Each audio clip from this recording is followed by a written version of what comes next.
Om Namo Bhagavate Vasudevaya. Om Namo Bhagavate Vasudevaya. Om Namo Bhagavate Vasudevaya. It is said that great personalities almost always accept voluntary suffering because of the suffering of the people in general. This is considered the highest method of worshipping the Supreme Personality of Godhead, who is present in everyone's heart. By His Divine Grace, A.C. Bhaktivedanta Swami Prabhupada. Here is an explanation of how those engaged in activities for the welfare of others are very quickly recognized by the Supreme Personality of Godhead. The Lord says in Bhagavad Gita, Ya idam parmam goyam madbhaktesha abhidasyati nacha tasman manushyesu kaschin me priya kratamaha. One who preaches the message of Bhagavad Gita to my devotees is most dear to me. No one can excel him in satisfying me by worship. There are different kinds of welfare activities in this mature world, but the supreme welfare activity is the spreading of Krishna consciousness. Other welfare activities cannot be effective, for the laws of nature and the results of karma cannot be checked. It is by destiny or the laws of karma that one must suffer or enjoy. For instance, if one is given a court order, he must accept it, whether it brings suffering or profit. Similarly, everyone is under obligations to karma and its reactions. No one can change this. Therefore the Shastras say, one should endeavor for that which is never obtained by wandering up and down the universe as a result of the reaction of karma. What is that? One should endeavor to become Krishna conscious. If one tries to spread Krishna consciousness all over the world, he should be understood to be performing the best welfare activity. The Lord is automatically very pleased with him. If the Lord is pleased with him, what is left for him to achieve? If one has been recognized by the Lord, even if he does not ask the Lord for anything, the Lord who is within everyone supplies him whatever he wants. This is confirmed in Bhagavad Gita. Again as stated here, Tapyante lokatapena sadha prayasho janaha. The best welfare activity is raising people to the platform of Krishna consciousness, since the conditioned souls are suffering only for want of Krishna consciousness. The Lord himself also comes to mitigate the suffering of humanity.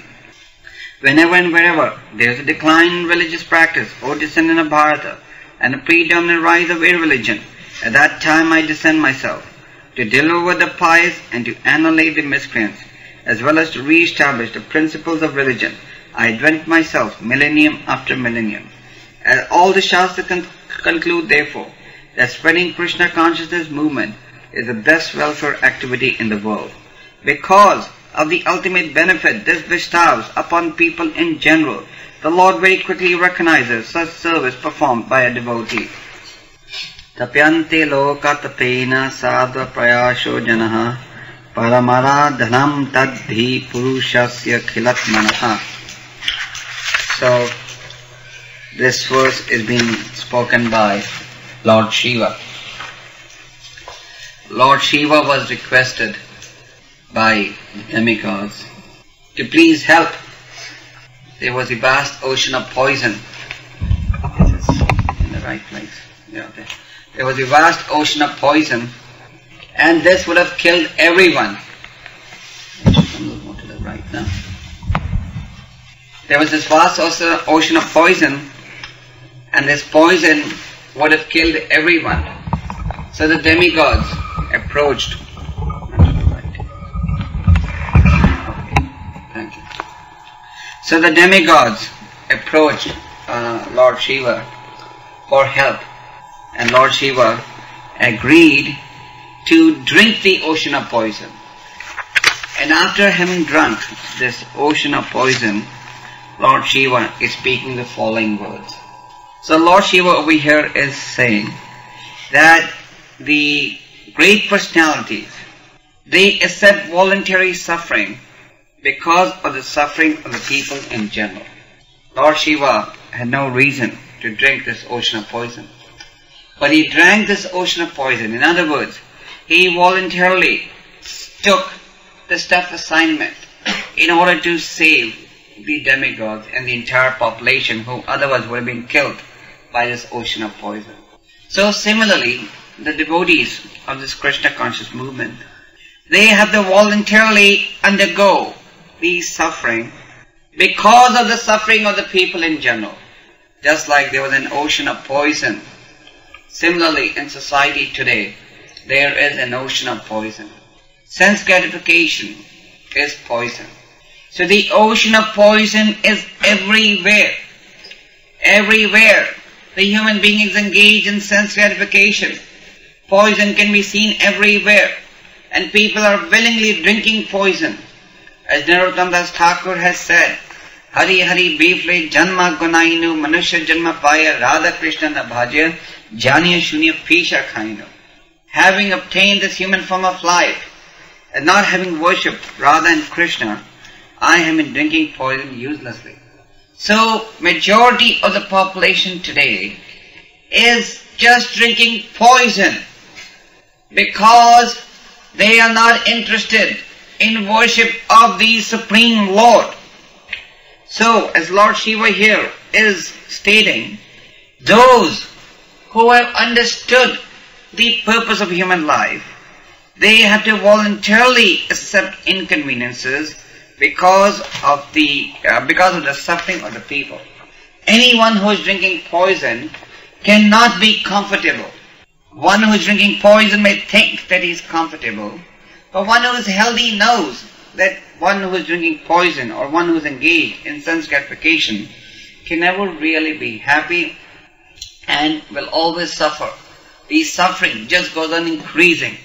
So the devotees, as Prabhupada states in the Purport, that the devotees have to voluntarily undergo the inconvenience in order to relieve the suffering of the people in general. And it goes on to say that this is the highest method of worshipping the Supreme Lord. The Supreme Lord can be worshipped in a variety of ways, but the highest worship of the Supreme Lord is when one is worshipping the Supreme Lord in distributing in broadcasting the glories of the Supreme Lord. In the Chaitanya Charitamrita, Sri Chaitanya Mahaprabhu says that those who are engaged in distributing the glories of the sankirtan movement, they are constantly tasting the nectar of the process of devotional service. The process of devotional service is described to be very sweet. But those who are engaged in propagating this Krishna conscious philosophy, they are actually drinking the nectar. Sweetness is there, but nectar is so higher. So the nectar of devotional service is drunk by those who are engaged in fulfilling this instruction of Lord Shiva. This instruction of Lord Shiva is very important for every member of this Krishna conscious movement, because the Krishna conscious devotee has to manifest Krishna consciousness internally and externally. Internally, the Krishna consciousness is manifested when we are trying to engage the mind in thinking of Krishna, when we are trying to engage the senses in service to Krishna. And the external manifestation of Krishna consciousness is when we are preaching Krishna consciousness. If we abstain from preaching Krishna consciousness, then Krishna consciousness is being practiced only internally. Whereas the desire of the spiritual master, the desire of the scriptures is that Krishna consciousness be practiced both internally and externally. So, Chaitanya Mahaprabhu himself set the mood how Krishna consciousness should be practiced internally and externally. Internal practice of Krishna consciousness is to have the mind and the senses focused on the principles of devotional service. And when the philosophy that we hear is translated into action, then that is the external manifestation of Krishna consciousness. So Chaitanya Mahaprabhu himself also traveled all over India trying to propagate this Krishna consciousness. In fact, there are very nice descriptions of how Chaitanya Mahaprabhu, when he traveled to South India, how he converted everyone to Krishna consciousness. Chaitanya Mahaprabhu was traveling with his entourage, and people from different villages would just come and see Chaitanya Mahaprabhu dancing and performing sankirtan. And just by seeing Chaitanya Mahaprabhu dance and perform sankirtan from a distance, they would also begin to chant and dance Hare. And then they would each go back to their respective villages. And the villagers, just by seeing each of these people chant and dance, they would also begin to chant the Hare Krishna mantra. But this was possible in the case of Chaitanya Mahaprabhu. He was the incarnation of the personality of Godhead. And just by seeing him from a distance, people would become Krishna conscious. And not only would people become Krishna conscious by seeing him from a distance, but when these people would go back to their respective villages, others would also become Krishna conscious just by watching these people. And whoever Chaitanya Mahaprabhu met, he just instructed him to chant Hare Krishna and read and understand the message of the Bhagavatam and the Bhagavad Gita. There is a nice story of Chaitanya Mahaprabhu meeting this Brahman Kurma. This Brahman Kurma was a priest, and he was very, very attracted to Chaitanya Mahaprabhu's movement. But he was also a householder. So he wanted to leave and join Chaitanya Mahaprabhu's movement. But Chaitanya Mahaprabhu told him there's no need to do that. You can just stay where you are, but just chant Hare Krishna and understand this philosophy of Krishna consciousness. And then a little later, Chaitanya Mahaprabhu met this man Vasudeva. He was suffering from a very serious disease, leprosy. But Vasudeva was very attached to the idea of meeting Chaitanya Mahaprabhu. And Vasudeva was also a very compassionate devotee. His whole body was full of worms. And when the worms would fall down from his body, he would pick those worms and put them back in his body.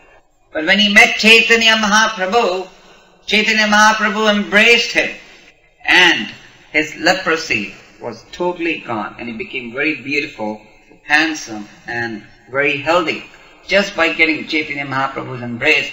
Chaitanya Mahaprabhu had left the Brahman Kurma's house, but when Vasudeva reached over there, he found out that Chaitanya Mahaprabhu had left, and he became very, very sad. So Chaitanya Mahaprabhu, being the personality of Godhead, Lord Shiva also in this verse is saying that the Supreme Personality of Godhead is present in everyone's heart. So Chaitanya Mahaprabhu was also present in Vasudeva's heart. So Chaitanya Mahaprabhu knew that Vasudeva was feeling very sad because he has left. So he went back and he embraced him. And the moment he embraced him, Vasudeva got free of his leprosy and became very healthy and beautiful. So Vasudeva was very happy that his leprosy had now gone away. But he was afraid that now he may become a very proud man. Because he was suffering from leprosy, no one wanted to go near him. And all of a sudden he had been transformed into a very healthy and beautiful person. So he was afraid that he may become very proud. So Chaitanya Mahaprabhu told him that just chant Hare Krishna and that will always keep you humble.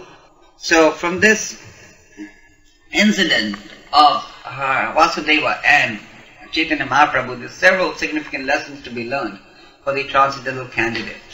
One is that just like Vasudeva was suffering from leprosy, actually we may have been very handsome, beautiful, but actually we all had very demonic habits, demonic tendencies.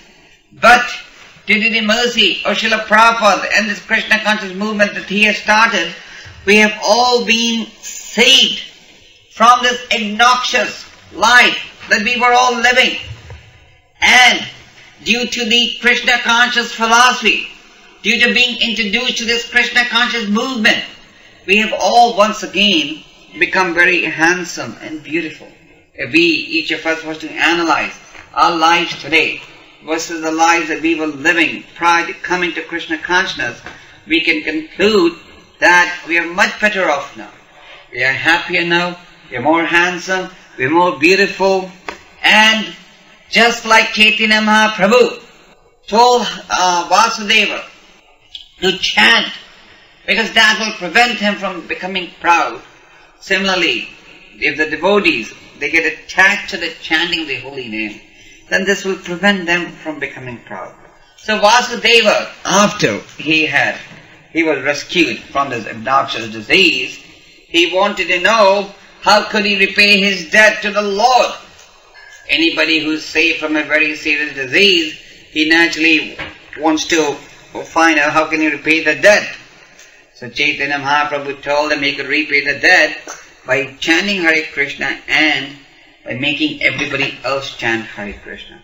So similarly, Prabhupada explains in the purports in this section that the devotees of this Krishna conscious movement, they have been saved from the most obnoxious life that they were living. And they can attempt to repay the debt by broadcasting this Krishna consciousness to everyone that they see. Therefore, Chaitanya Mahaprabhu instructed every follower, whoever you meet, try to engage him in Krishna consciousness.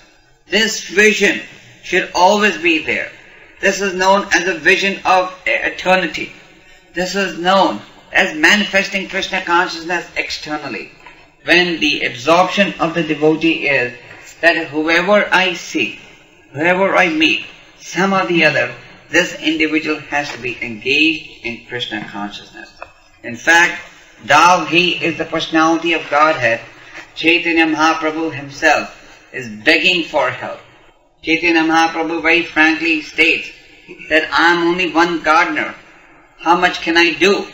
How much can I plant? How many fruits can I eat? Just like Thakur Bhakti says, Ini chi asodi maya nasi bara lagi hari nama maha mantra lao tumi bhagi. By taking this Hare Krishna mantra, now you can become fortunate. So, Chaitanya Mahaprabhu similarly stated that the living entities are suffering from waves of material miseries. Just like in an ocean, there are waves, one wave after another. You cannot even count the number of waves in an ocean. So similarly, Chaitanya Mahaprabhu said, the living entity is suffering from waves of material miseries. And Narottam Das Thakur also says, Vishaya, that the living entities are just being burnt by this material miseries. So constantly one is facing material miseries. Due to the illusion of false ego, we may like to think that we are not suffering miseries, but miseries will always be there. When one becomes a devotee, the miseries get reduced, but it doesn't mean that the miseries will not be there. The problems with the turbulent mind will be there. The problem with the senses will be there. But because we have this superior knowledge, we can control the mind and the senses. So, the miseries are there, and there are waves of material miseries that everyone has to face, especially when one is not a devotee of the Lord. So Chaitanya Mahaprabhu says that these miseries, or one can become free from the cycle of birth and death by eating this fruit of love of God. So this fruit of love of God has to be distributed. This fruit of devotional service has to be freely distributed. And Chaitanya Mahaprabhu said, one should distribute this fruit of love of God freely, without considering who is fit and who is not fit. Just like the clouds. The clouds pour water without any discrimination, whether they're pouring the water on fertile ground, or on mountain tops, or on rocks. So similarly, the devotee, he should be anxious to distribute this fruit of love of God to everyone. Practically speaking, this means that the devotee does not think, I like this person, so I'm going to give him Krishna consciousness. I don't like this person, so I'm not going to give him Krishna consciousness. No. We have to be absorbed in thoughts of distributing this Krishna consciousness without any discrimination.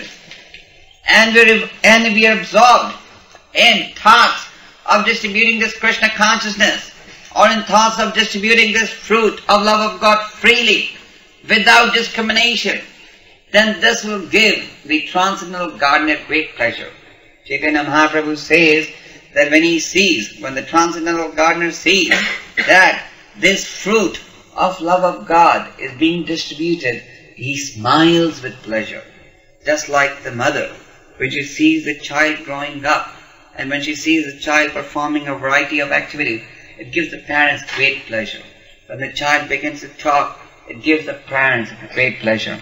Similarly, when the spiritual master sees that the disciple is beginning to exhibit external Krishna consciousness, when the disciple is beginning to grasp this philosophy, just like Chaitanya Mahaprabhu, he was preaching. It is not that Chaitanya Mahaprabhu did not encounter any Mayavadi.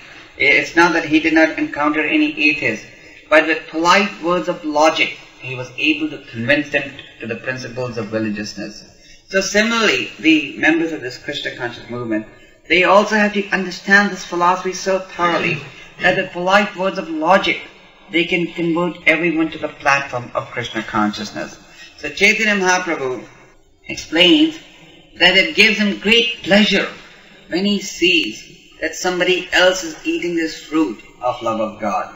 So when we inject Krishna consciousness to somebody, when we get someone to take at some level of Krishna consciousness, to be engaged in devotional service at some level, it gives the spiritual master great pleasure to see that his spiritual child has now grown up, he's spiritually maturing.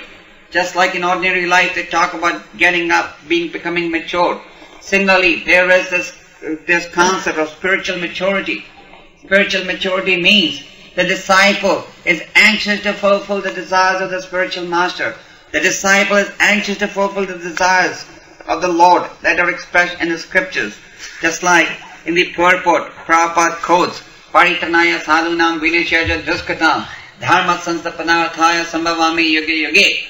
The Lord appears in order to establish the principles of religion and to annihilate the miscreants. At one time, the society was less civilized, and different religious faiths tried to establish religious principles by the sword. Just like Islam, for example, that is known as the religion of the sword. It is known as the religion of the sword because most of the people were converted to Islam on the basis of force. But today, society has become more civilized. You cannot convert people on the basis of sword. So we have to convert people the way Chaitanya Mahaprabhu taught us. To convert people by polite words of logic. So we have to train ourselves so expertly that we can defeat all types of people and bring them to the platform of Krishna consciousness. So Chaitanya Mahaprabhu and the spiritual master were very pleased when they see that this fruit of love of God is being distributed. And Chaitanya Mahaprabhu said, "This is how I will be known in every town and village of the world." Chaitanya Mahaprabhu has made a prediction that he wants this Krishna conscious movement to be spread to every town and village. Actually, this is a prediction and a challenge and an order. This is an order directly from the Lord to every member of this Krishna conscious movement that he wants this Krishna consciousness to be taken to every town and village of the world. Chaitanya Mahaprabhu specifically says that as this fruit of love of God will be distributed, I will become more and more famous. So we want to make the Lord famous. The devotee is anxious to preach. The devotee is anxious to talk about Krishna. The devotee is anxious to distribute the books, not in order that he may get some recognition. Of course, the spiritual recognition will be there, but his prime motive in doing this is to make his lovable object known to everyone. His lovable object is the Supreme Personality of Godhead. The devotee directs all his attention, all his love to the Supreme Lord. And just like in ordinary life, mature life, when you love someone, you want to exhibit that person. When you like to, even materialists, when they buy something, they want to show it off to everyone. Similarly, the devotee has this most valuable treasure, the lotus feet of the Lord, the chanting of the Hare Krishna mantra, and he wants to distribute this to as many people as he can because he knows that this is the only activity that will give one pleasure. So Chaitanya Mahaprabhu said, as this fruit of distribution of love of God will spread, he will become more and more famous. And just like in a fig tree, wherever you touch, there's a fruit. Similarly, this tree of Krishna consciousness is so sweet that anyone who takes part in it, he will taste the nectar. So we have to equip ourselves so well that we can preach We can talk to everyone about the principles of religion. Just like, for example, when the Vishnu Dutas came to the Yamadutas, this is in the Srimad Bhagavatam, and the Yamadutas were trying to claim Arjamil, and the Vishnu Dutas were also trying to claim Arjamil on the grounds that he chanted the names of the Lord. So then the Vishnu Dutas told the Yamadutas that, please describe to us what is religion and what is irreligion. Please describe to us the principles of religion and irreligion. So Prabhupada states in the purport that the disciple must be able to preach the philosophy, but the disciple must be able to preach whom he represents. Preach on behalf of whom he represents. So we are representing the Supreme Lord. So we should be able to preach the philosophy that the Lord is advocating. Therefore, we have to equip ourselves thoroughly so that with polite words of logic, this Krishna conscious philosophy can be broadcasted to everyone. And we should never forget that the Lord will always protect His devotee. There's a nice instance once. Chaitanya Mahaprabhu was trying to convince the Buddhists. When Chaitanya Mahaprabhu was traveling and preaching, he was meeting a variety of people. As we said, the Mayavadis were meeting, and in one such assembly, the Buddhists, along with the spiritual master, came to Chaitanya Mahaprabhu, and they were arguing that their Buddhist philosophy, containing 9 principles, is the superior philosophy. So Chaitanya Mahaprabhu and his followers were able to defeat them very easily. And the Buddhists felt very humiliated that their spiritual master was defeated by Chaitanya Mahaprabhu. So they conspired that they would offer Chaitanya Mahaprabhu some unoffered foodstuff, which even wasn't very tasty. And when Chaitanya Mahaprabhu would eat it, then they would make a fun. So they took a plate with unoffered food to Chaitanya Mahaprabhu. And they were offering it to him. They were saying, oh, this is Mahaprasad, why don't you please eat it? So as they were offering this to Chaitanya Mahaprabhu, a bird came from the top and took that foodstuff on the plate off. They ate it, and that plate, which was made of metal, fell on the head of the leader of the Buddhists. And the leader of the Buddhists, his head cracked, and he fainted. And then the followers got very, very anxious now as their spiritual master has fainted, and they tried their best to bring him back to life, but he couldn't come back to life. And then they all went to Chaitanya Mahaprabhu, and they pleaded guilty for what they had done, and they begged his mercy, and they asked how can they bring the spiritual master back to life. And Chaitanya Mahaprabhu told them that you have to go and chant the Hare Krishna mantra in his ears. And they all went and chanted Hare Krishna mantra, and then the spiritual master came back to life, and he also started chanting Hare Krishna. So the point is that the devotee, in preaching Krishna consciousness, he is going to meet resistance. Even Chaitanya Mahaprabhu met people who were trying to resist, trying to make fun, trying to present obstacles. But the Lord always rescues His devotee. Chaitanya Mahaprabhu himself was of course Krishna, but the Buddhists were conspiring to make him eat this obnoxious foodstuff. So we have to have faith, just like Amrish Maharaj and Durvasa Muni. Durvasa Muni was very proud of his yogic powers, and Durvasa Muni was hoping that he can harm Amrish Maharaj, but he was not able to harm him. In the end, Durvasa Muni had to apologize to Amrish Maharaj. So the point is, if we have faith in the process of devotional service, then the devotee will always be protected. Just like the Brahman Jada Bharata, they were ready to offer him to the goddess Durga. But because he was absorbed in thinking of Krishna all the time, he was rescued by the Lord. So the point is that the devotee has faith that the Supreme Lord will protect him in all situations. This is also stated by Srila Prabhupada in the Purport, that the devotee has faith that Krishna is always protecting him. Has faith that Krishna is always protecting him. So the devotee, with faith in the words of the spiritual master, with faith in the words of the Supreme Lord, goes out to preach Krishna consciousness.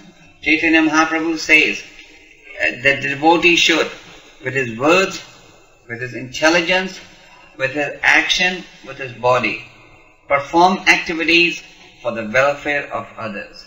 So this is this Krishna conscious movement. The Krishna conscious movement is a missionary movement. Missionary movement means that our anxiety is not only to Ishan, there's a boy Dev doing japa outside. He's coming. Come in. Why are they outside? This Krishna conscious movement is a missionary movement. That means the members of this movement, they are in this movement not only for their own liberation, but they are anxious that this Krishna consciousness be distributed. Therefore Chaitanya Mahaprabhu's statement that one should with his words, with his action, with his thought and with his body execute activities which are for his welfare and for the welfare of others. So for example, the first point is with his action. So we should actively be engaged in preaching Krishna consciousness. As we said earlier, when we engage in preaching Krishna consciousness, this is the external manifestation of our understanding of the philosophy. If we resist the opportunity to preach Krishna consciousness, that means we are practicing Krishna consciousness only 50%. That means we are practicing Krishna consciousness only internally, not externally. But the injunction of the scriptures is that we have to practice Krishna consciousness internally and externally. And as Chaitanya Mahaprabhu says, that one who is absorbed in distributing Krishna consciousness, he is the real devotee of the Lord. He is very quickly recognized by the Lord. We all want to be recognized by somebody else. But the process of recognition is to do what the Lord wants us to do. And above all, the Lord wants every devotee to be absorbed in spreading Krishna consciousness. So with our thoughts, we should keep meditating about newer techniques of spreading Krishna consciousness. Krishna is giving his devotees more and more ideas how this Krishna conscious philosophy can be propagated. For example, even though the karmis are constantly trying to present obstacles on the path of this Krishna conscious movement, nevertheless the devotees are constantly discovering newer techniques by which Krishna consciousness can be spread. So we cannot underestimate the ability of the devotees to spread Krishna consciousness. The devotees are empowered by the Lord. The Lord who is within the heart of the devotee guides the devotee into newer techniques by which Krishna consciousness can be broadcasted. The only thing necessary is desire.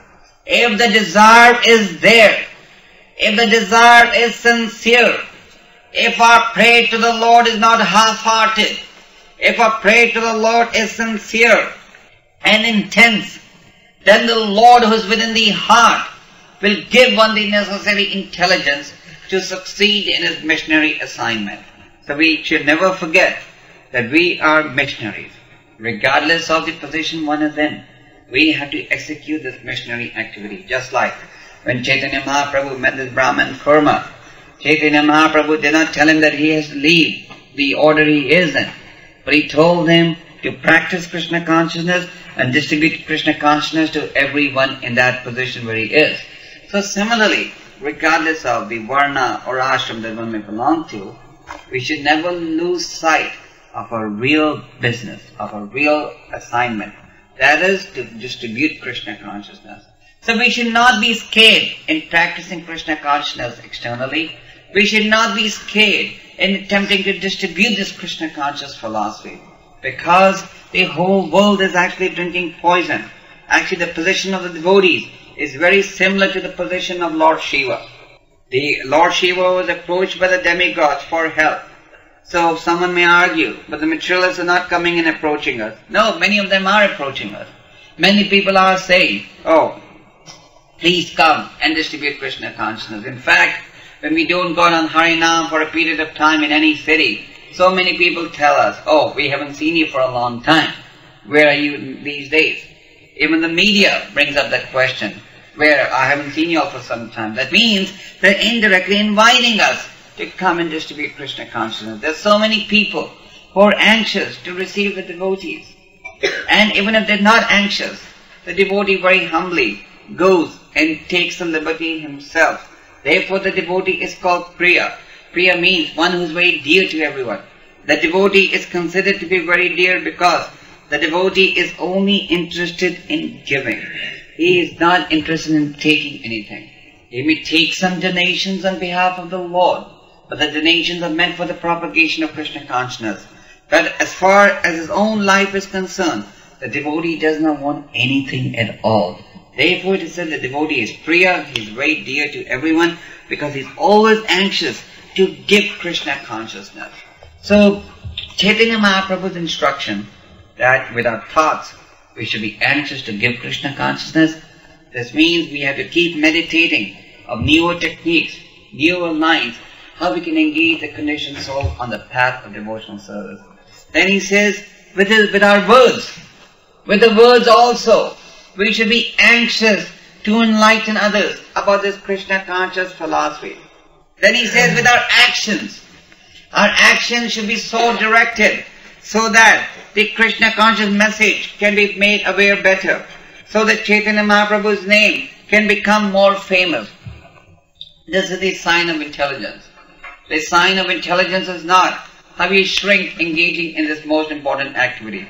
The sign of intelligence is not how you specialize in genuine excuses how this most important activity can be avoided. That is not intelligence. That is spiritually known as misusing one's intelligence. Just the correct utilization of spiritual intelligence is when we take these instructions to heart, and we take these instructions to heart and act accordingly, then the Supreme Lord smiles at such a devotee. The Supreme Lord smiles and he sees, now my devotee has grown up spiritually.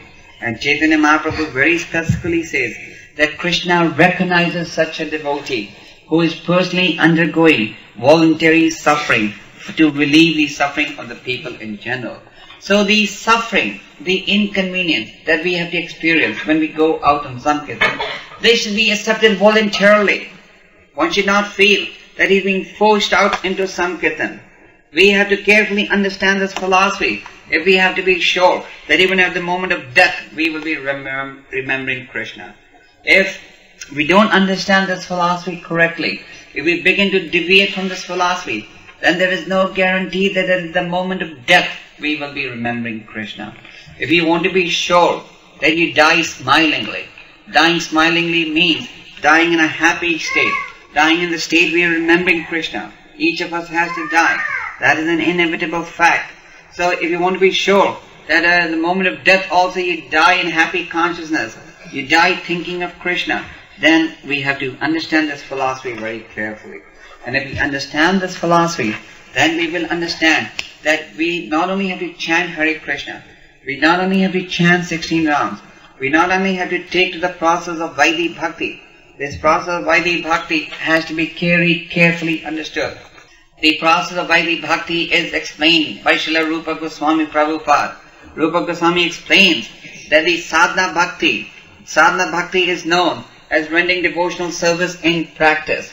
The stage of rendering devotional service in practice is divided into two parts. One is known as Vaidhi Bhakti and the other is known as Raganuga Bhakti. So Vaidhi Bhakti means the following of rules and regulations for developing love of God. Development of love of God is not that something like you take a tablet and all of a sudden you develop love of God. Developing a love of God involves going through some spiritual exercises, going through spiritual endeavors. That means, what is spiritual endeavor? Spiritual endeavor means you make an effort to develop love of God. You make an effort to reach the state where you spontaneously have love of God. And what is that effort? That effort means getting up in the morning for Mangal Arati. One literally has to make an effort to come for Mangal Arati because the senses are so strong. The intelligence gets controlled. The mind gets controlled. And when it is time to get up to greet the Lord, one feels like taking rest. One feels like sleeping. So the process of Vaidhi Bhakti means you struggle and you defeat the material dictates of the mind to pieces. Just like Chaitanya Mahaprabhu. Chaitanya Mahaprabhu, when he was arguing and discussing with people of different faiths, he was able to break their points to pieces with words of logic. So similarly, we have to become so expert that we can break the material dictates, these material thoughts, to pieces with words of logic. We have to become so expert spiritually that all these material desires that are preventing us from developing genuine love of God can be broken to pieces with words of logic. Because if we do not apply logic in breaking these material thoughts to pieces, then these material thoughts will occupy a dominant position in the body. And when they occupy a dominant position in the body, then the victory over illusory energy will appear very difficult. Just like when you have the enemy spies in your camp, then the opportunity to defeat the enemy in a battle becomes more difficult. So similarly, when we let the illusory concepts, when we let material concepts remain in the heart, remain in the body, then the ability to defeat the enemy or to have spiritual victory will definitely be more difficult. So you should be ready to get up for Mangalarti. It doesn't matter what price you have to pay. The price may be pain in the body. The price may be some inconvenience. But as Lord Shiva is saying, one has to accept voluntary suffering in order to realize love of God. You cannot realize love of God unless you accept voluntary suffering. Why is it that people of the other faiths are not developing love of God? Because the concept of voluntary suffering has been forgotten. They want to attend a mass, sitting down at home and watching it on television. They want to go to the church, but they want to attend the mass sitting down in the car. Therefore you have drive-in churches. So the concept of voluntary suffering has been totally lost to the so-called spiritual aspirants. But they should not be lost to the aspirants of this Krishna conscious movement. They should not be lost to the members of this Krishna conscious movement. The members of this Krishna conscious movement must understand that it doesn't matter which varna or ashram one may belong to, the principle of voluntarily suffering on behalf of the others must be there. This is what pleases the Lord. When Chaitanya Mahaprabhu sees that my disciple is undergoing the suffering voluntarily, just to distribute this fruit of love of God, just to distribute this fruit so that he becomes free from the cycle of birth and death. Chaitanya Mahaprabhu says, anybody who is going to eat this fruit of love of God, he is going to become free from the cycle of birth and death. Just like the aniseed manufacturer or the manufacturer of these different pills, they advertise. The manufacturers of the different pills advertise, take this pill and you take this tablet and you'll be relieved of all pain. So similarly, Chaitanya Mahaprabhu is saying, take this fruit of love of God and be relieved of the pain of birth and death. So the point is, we have to voluntarily undergo these sufferings, and when you have to struggle with the mind and the senses in order to execute Vaidhi Bhakti, that makes one glorious in the eyes of Krishna. We become glorious in the eyes of Krishna based upon our suffering. We don't become glorious in the eyes of Krishna when you want to execute devotional service sitting down in a very comfortable position. But when Krishna sees that my disciples are undergoing voluntary suffering, he makes the devotee very glorious. So, we were talking about the process of Vaidhi Bhakti. Vaidhi Bhakti means you struggle with your mind and the senses in order to practice devotional service. Just like any sportsman before a match, he is always practicing. And the more they practice, the better sportsman he becomes. Someone is becoming an actor, is constantly rehearsing to become a good actor. So similarly, our goal is to reach the state where we have spontaneous love of God, Raghunuga Bhakti. But to get to that stage where you have spontaneous love of God, you have to practice the art of devotional service. Practicing the art of devotional service is known as the process of Vaidhi Bhakti. So when we abstain from the rules and regulations that are given to us in order to develop the stage of spontaneous love of God, we are actually not practicing devotional service. And if we do not practice, there is no question of winning the match against the cycle of birth and death. The devotee is engaged in a match, and the other team is the cycle of birth and death. So if you want to win the match against the opposite team, then you have to practice the process of Vaidhi Bhakti very vigilantly. So one of the steps in this process of Vaidhi Bhakti is attending Mangal Aarti. So we all have to attend it regularly. Not that we abstain ourselves, when you abstain yourself from any of these procedures that are outlined, then just remember, you are abstaining yourself from the opportunity to develop love of God. You are abstaining yourself from the opportunity to get closer to Krishna. One will not get closer to Krishna just on the basis of hard work, but he'll get closer to Krishna on the basis of following Vaidhi Bhakti and hard work. In other words, the medicine and the diet. Just like when you're recovering from a disease, you don't recover just by taking the diet, but you recover by taking the diet and the medicine. So the medicine is the process of Vaidhi Bhakti. So we must come to Mangal Arati, we must come to class. And not only come to the class, but you must also be attentive and wide awake in the class. How will you explain the principles of religion? Our purpose is to explain the principles of religion. Just like the Yamadutas were challenging the Vishnu Dutas. And then the Vishnu Dutas said, okay, now you please explain what is religion and irreligion. So we are meeting so many karmis. We are meeting so many people who have some concept of religion, but they don't have a complete concept of real religion. So how are we going to defeat them?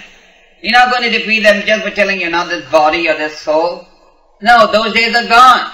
The materialists are also pretty smart these days.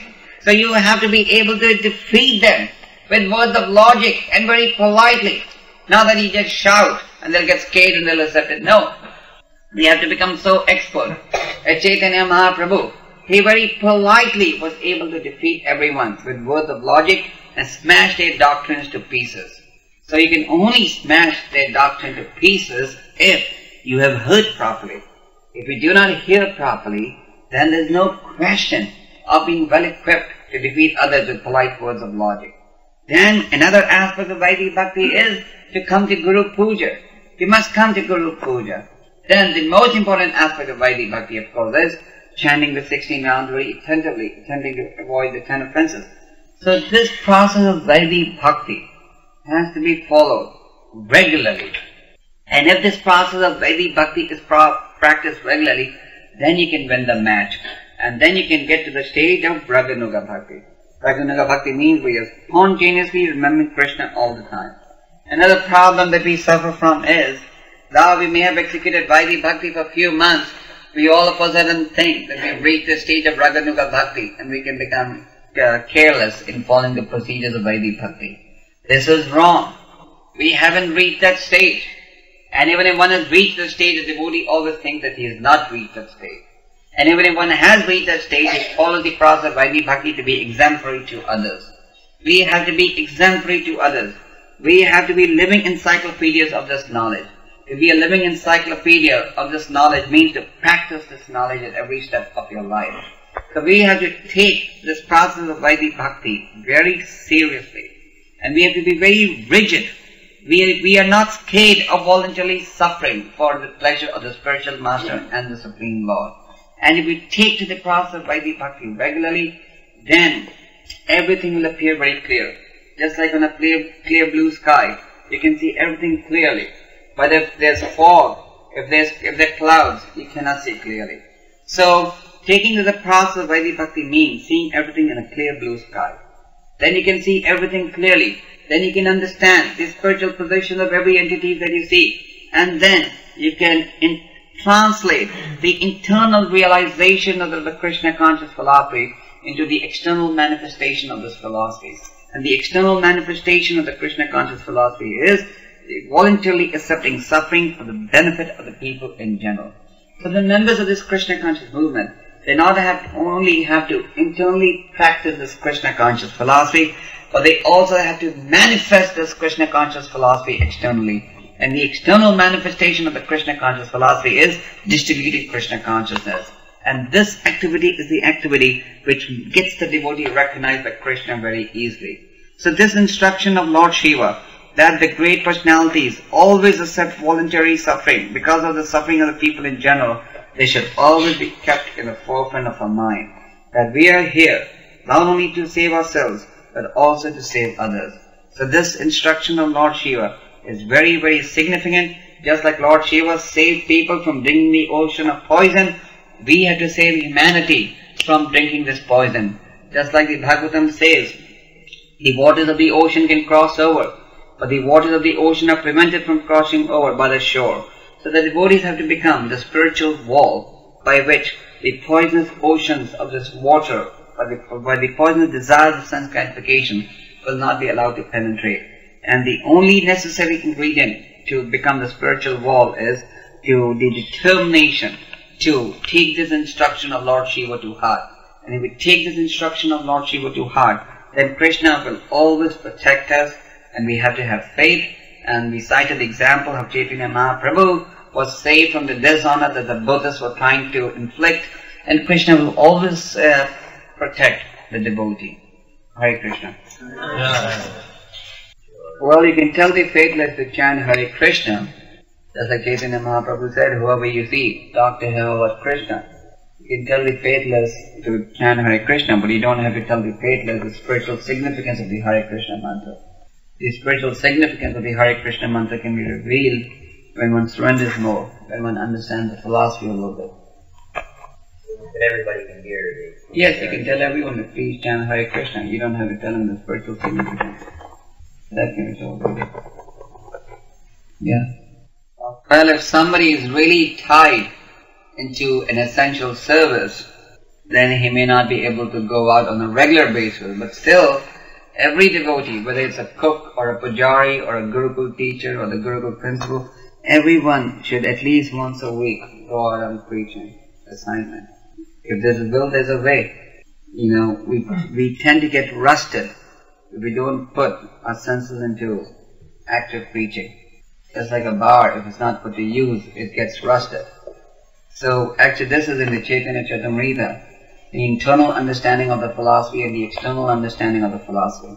Just like that Brahman. That Brahman, you know that story of the poor Brahman? There was a Brahman in South India who was very poor. He was mentally always meditating that I'm offering the Lord sweet rice on a golden pot. The Lord is eating in a golden plate. I'm bringing water from the Ganges in a golden pot. And he was mentally always serving Krishna.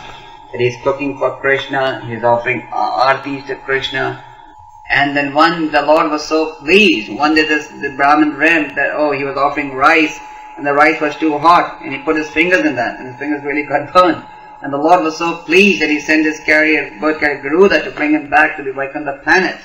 So if you cannot physically engage in sankirtan due to unnecessary service, not due to a compromise situation. Like in the mature world, everyone's working out compromises. That's how the mature society is running. So we don't aim for a compromise solution with the spiritual master and with Krishna. We just want to accept. We don't want to come, Krishna, I'll chant Hare Krishna, but please exempt me from this. So we don't want a compromise formula. And if we don't want a compromise formula, then we have to accept what Krishna wants. But still, if we really cannot go out due to some very essential service, then at least once a week we should go out. And mentally, we should always be thinking of sankirtan. Chaitanya Mahaprabhu says, with one thoughts, words, action.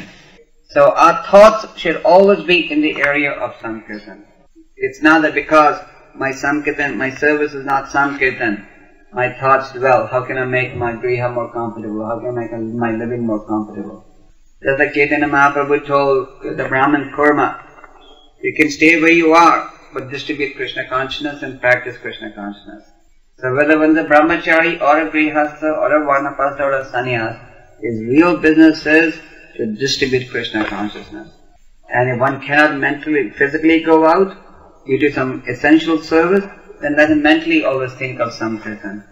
But mentally we should all be thinking of sankirtan all day.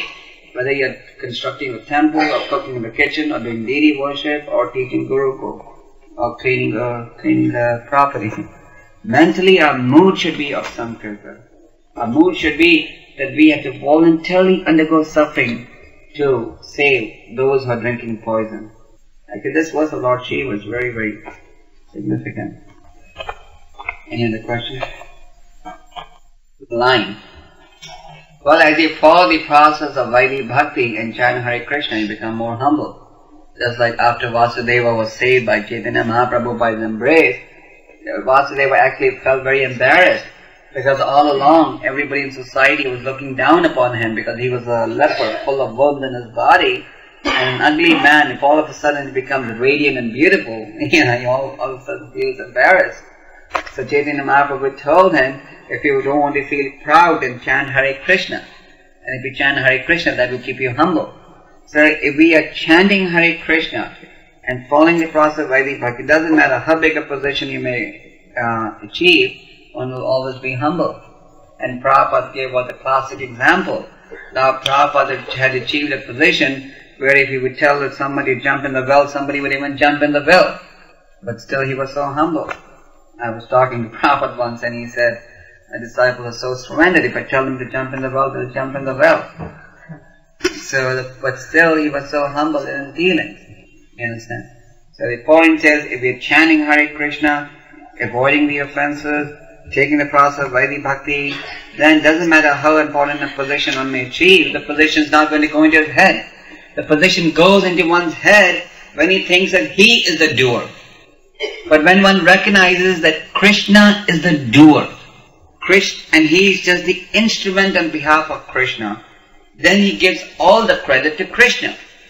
Just like when somebody goes out voluntarily accepting the sufferings on behalf of the people in general, and if his mood is that he is just Krishna's instrument in preventing this person from drinking poison, then he'll always remain humble.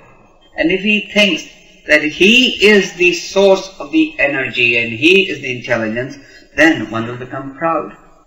So in all situations, if we're in a comfortable position, or if we have success after success, we should always remember that Krishna is the doer and I'm just the instrument. But Krishna empowers us and makes us a powerful instrument based upon our surrender. As Chaitanya Mahaprabhu said, Krishna recognizes one when he sees that one is trying to surrender to him. Yeah. So there's no question of a devotee being proud if he understands the philosophy. If he doesn't understand the philosophy, then if he's not applying the philosophy, then he can become proud. So the external manifestation of Krishna consciousness is when you translate the instruction into the desire to preach Krishna consciousness. Specifically it is stated that when a devotee engages in preaching Krishna consciousness, then he is externally manifesting Krishna consciousness. And when you avoid preaching Krishna consciousness, then you're only 50% Krishna. Then you're not externally manifesting Krishna consciousness. What is the key point of this verse? Chaitanya Mahaprabhu said, with your mind, thoughts, words and actions, always be engaged in activities which are for the welfare of others. So we constantly have to see, is this activity that I'm doing only for my welfare or is it also for the welfare of others? And if you're constantly seeing that this activity is only for your welfare, then that's not very, it's good, but it's not the best. How does Chaitanya Mahaprabhu say Krishna recognizes his devotee? This is stated in the Adi Leela. So when Chaitanya Mahaprabhu sees, when Krishna sees that my devotee is undergoing so much suffering just for my pleasure, then he recognizes such a devotee.